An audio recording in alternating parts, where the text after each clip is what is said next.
le président de la République est le principal responsable de la crise que nous connaissons, et notamment de la crise politique, de la crise institutionnelle, de la crise démocratique. Alors bien sûr, cette crise démocratique, elle est plus large, elle est liée à la globalisation, au sentiment que les États et les responsables politiques font preuve d'une forme d'impuissance. Mais dans notre système institutionnel, la clé de voûte de la Ve République, élue au suffrage universel, c'est le président de la République, dont le principal responsable, c'est évidemment Emmanuel Macron, dans deux domaines. D'abord dans le domaine politique, notamment depuis 2022.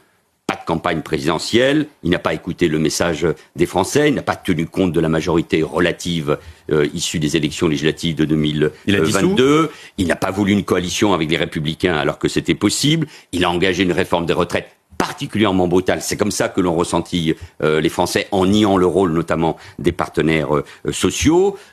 Il a dissous l'Assemblée nationale, décision funeste et incompréhensible, et progressivement, il a détruit d'une certaine manière la politique, même s'il y a d'autres responsables dans les formations politiques, bien évidemment. Et il est probable que la confusion et le désordre soient la marque de ce quinquennat. Et ce désordre, c'est lui, évidemment, qui l'a provoqué. Et puis, il y a eu les choix, évidemment, financiers, budgétaires. La crise financière, c'est lui aussi.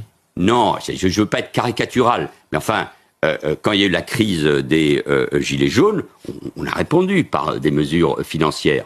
Quand il y a eu la crise du Covid, ça a été 100% de remboursement et d'aide, ce qu'on peut essayer de comprendre. Quand il y a eu la crise énergétique, il y a eu des boucliers et des chèques. Donc il y a eu un moment où évidemment, cela a eu comme conséquence une augmentation, même s'il y a une crise des recettes aussi que je n'oublie pas, il y a eu une crise, évidemment, des dépenses publiques, donc des déficits et de la dette en augmentation. Donc forcément, celui qui donnait des leçons sur la manière dont on gère un pays en 2017, le Mozart de la finance, se retrouve face à ses propres responsabilités, dont la plus grande, me semble-t-il, est aujourd'hui la crise politique, qui est lui-même provoquée par la dissolution. Mais la crise...